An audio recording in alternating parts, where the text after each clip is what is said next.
ಧರ್ಮಸ್ಥಳ ಬುರುಡೆ ಕೇಸ್ನಲ್ಲಿ ಮತ್ತೊಂದು ಮಹತ್ವದ ಬೆಳವಣಿಗೆ ಆಗಿದೆ. ಶವಹೂತ ಜಾಗ ಗುರುತಿಸಲು ಮತ್ತು ಉತ್ಖನನ ಮಾಡಬೇಕು ಅಂತ ರಿಟ್ ಅರ್ಜಿಯನ್ನ ಸಲ್ಲಿಕೆ ಮಾಡಲಾಗಿದೆ. ಇಬ್ಬರು ಸ್ಥಳೀಯರ ಅರ್ಜಿ ವಿಚಾರಣೆಯನ್ನ ಹೈಕೋರ್ಟ್ ನಡೆಸಿದೆ. ಈಗಾಗಲೇ ಹೈಕೋರ್ಟ್ನಿಂದ ಎಸ್ಐಟಿಗೆ ನೋಟಿಸ್ ಸಹ ಜಾರಿಯಾಗಿದೆ. ನೇತ್ರಾವತಿ ಕಾಡಲ್ಲಿ ಶವ ಹೂಳಲಾಗಿದೆ ಎಂದು ಎಸ್ಐಟಿಗೆ ದೂರನ್ನ ಕೊಟ್ಟಿದ್ದಾರೆ ಇಬ್ರು ಸಹ. ಚಿನ್ನಯ್ಯ ಶವ ಹೂಳುವಾಗ ನೋಡಿದ್ದಾಗಿ ಎಸ್ಐಟಿಗೆ ದೂರು ಕೊಟ್ಟಿದ್ದಾರೆ. ಪುರಂದರಗೌಡ ಹಾಗೂ ತುಕಾರಾಮ್ ಗೌಡ ಇಬ್ರು ಸಹ ದೂರನ್ನ ನೀಡಿದ್ರು. ಆಗಸ್ಟ್ 13ರಂದು ಎಸ್ಐಟಿಗೆ ದೂರನ್ನ ನೀಡಿದ್ದ ಇಬ್ಬರು ಸಾಕ್ಷಿದಾರರು ಹೈಕೋರ್ಟ್ ಮೆಟ್ಟಿಲೇರಿದ್ದಾರೆ. ಪುರಂದರಗೌಡ ಹಾಗೆ ತುಕಾರಾಮ್ ಗೌಡ ರಿಟ್ ಅರ್ಜಿ ಕೈಗೆತ್ತಿಕೊಂಡು ಎಸ್ಐಟಿಗೆ ಈಗ ನೋಟಿಸ್ ಅನ್ನ ಸಹ ಜಾರಿ ಮಾಡಲಾಗಿದೆ. ಗುರುವಾರ ಕೋರ್ಟ್ಗೆ ಎಸ್ಐಟಿ ಉತ್ತರ ನೀಡುವಂತಹ ಸಾಧ್ಯತೆ ಇದೆ. ಸ್ಥಳ ಗುರುತು ಮಾಡಿ ಉತ್ಖನನ ನಡೆಸೋದಕ್ಕೆ ಅರ್ಜಿದಾರರು ಮನವಿ ಮಾಡಿದ್ರು. ಇದೇ ವಿಚಾರಕ್ಕೆ ಸಂಬಂಧಪಟ್ಟಂತೆ ಹೈಕೋರ್ಟ್ನಿಂದ ಎಸ್ಐಟಿಗೆ ನೋಟಿಸ್ ಜಾರಿ ಆಗಿದೆ. ಭರತರಾಜ್, ಈಗ ಚಿನ್ನಯ್ಯ ಶವ ಹೂಳೋದನ್ನ ನಾವು ನೋಡಿದೀವಿ, ಹಾಗಾಗಿ ಆ ಜಾಗಗಳನ್ನ ಗುರುತು ಮಾಡಬೇಕು, ಉತ್ಖನನ ಮಾಡಬೇಕು ಅಂತ ರಿಟ್ ಅರ್ಜಿಯನ್ನ ಸಲ್ಲಿಕೆ ಮಾಡಿದ್ರು ಇಬ್ರು ಸ್ಥಳೀಯರು. ಈಗ ಹೈಕೋರ್ಟ್ ಸಹ ನೋಟಿಸ್ ಅನ್ನ ಜಾರಿ ಮಾಡಿದೆ ಎಸ್ಐಟಿಗೆ. ಹಾಗಾಗಿ ಎಸ್ಐಟಿಯ ಮುಂದಿನ ನಡೆ ಏನು ಅಂತ?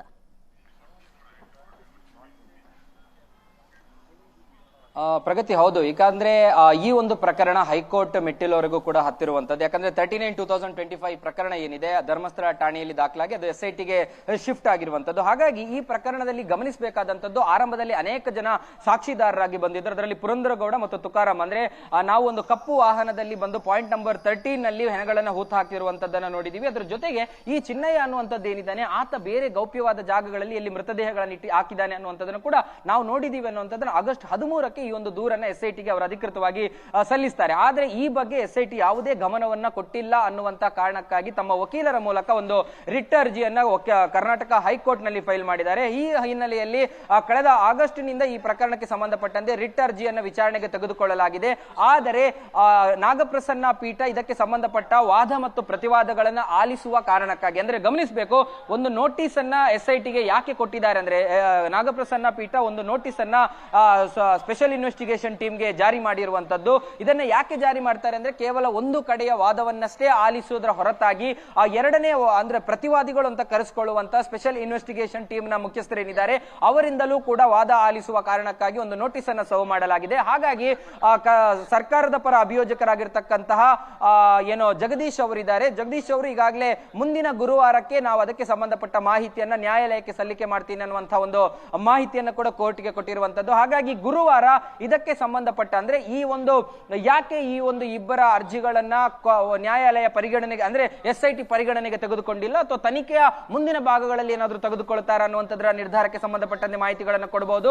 ಇದರಲ್ಲಿ ಗಮನಿಸಬೇಕು, ಅವರು ಕೊಟ್ಟಂತ ದೂರಿನಲ್ಲಿ ಪಾಯಿಂಟ್ ನಂಬರ್ 13ರ ಬಗ್ಗೆ ಬಹಳ ಕ್ಲಿಯರ್ ಆಗಿ ಪುರಂದರಗೌಡ ಮತ್ತು ತುಕಾರಾಮ್ ಗೌಡ ಉಲ್ಲೇಖವನ್ನ ಮಾಡಿದ್ರು. ಆ ಒಂದು ಬದಿಯಲ್ಲೇ ನಮ್ಮ ಅಂಗಡಿ ಇತ್ತು, 13ರಲ್ಲಿ ಹೂಳದ್ದನ್ನ ನಾವು ನೋಡಿದ್ವಿ ಅನ್ನುವಂಥದ್ದು. ಹಾಗಾಗಿ ಸಹಜವಾಗಿ ಎಸ್ಐಟಿ ಇದಕ್ಕೆ ಸಂಬಂಧಪಟ್ಟಂತೆ ಕೋರ್ಟ್ಗೆ ಒಂದು ಮಾಹಿತಿಯನ್ನು ಕೊಡಬಹುದು. ಅಂದ್ರೆ ಪಾಯಿಂಟ್ ನಂಬರ್ 13ರಲ್ಲಿ ಗ್ರೌಂಡ್ ಪೆನಾಟ್ರಲ್ ರ್ಯಾಡರ್ ಗಳನ್ನ ಬಳಸಿ ಸಮೀಕ್ಷೆಯನ್ನ ನಡೆಸಲಾಗಿದೆ. ಗ್ರೌಂಡ್ ಪೆನಾಟ್ರಲ್ ರ್ಯಾಡರ್ ನಲ್ಲೂ ಕೂಡ ಯಾವುದೇ ರೀತಿಯಾದಂತಹ ಮಾಹಿತಿಗಳು ಸಿಗಲಿಲ್ಲ. ಅದರ ನಂತರ 3 ಲೇಯರ್ ಗಳಲ್ಲಿ ಆ ಗುಂಡಿಗಳನ್ನ ಹೊಕ್ಕುವಂತ ಅಂದ್ರೆ ಗುಂಡಿಗಳನ್ನ ಅಗಿಯುವಂತ ಪ್ರಕ್ರಿಯೆಗಳನ್ನ ಆಲ್ಮೋಸ್ಟ್ 20 ಫೀಟ್ ನವರೆಗೂ ಕೂಡ ನಾವು ನಡೆಸಿದೀವಿ. ಆದರೂ ಕೂಡ ಯಾವುದೇ ರೀತಿಯಾದಂತಹ ಅಸ್ಥಿಪಂಜರಗಳು ಸಿಕ್ಕಿಲ್ಲ ಅನ್ನುವಂತ ಕ್ಲಿಯರ್ ಡಾಟಾ ಪ್ರೋಸೆಸ್ ಗಳನ್ನ ಅಂದ್ರೆ ಈವರೆಗೆ ನಡೆದಂತಹ ಪ್ರಕ್ರಿಯೆಗಳ ಕ್ಲಿಯರ್ ಡಾಟಾಗಳನ್ನ ನ್ಯಾಯಾಲಯಕ್ಕೆ ಪಾಯಿಂಟ್ ನಂಬರ್ 13ರಲ್ಲಿ ಸಲ್ಲಿಸಬಹುದು.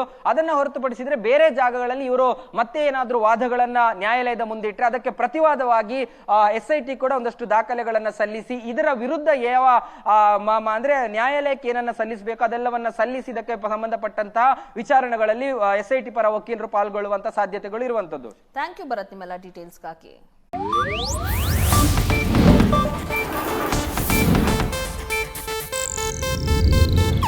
ಇದು ಏಷ್ಯಾನೆಟ್ ನ್ಯೂಸ್ ನೆಟ್ವರ್ಕ್ ಪ್ರಸ್ತುತಿ.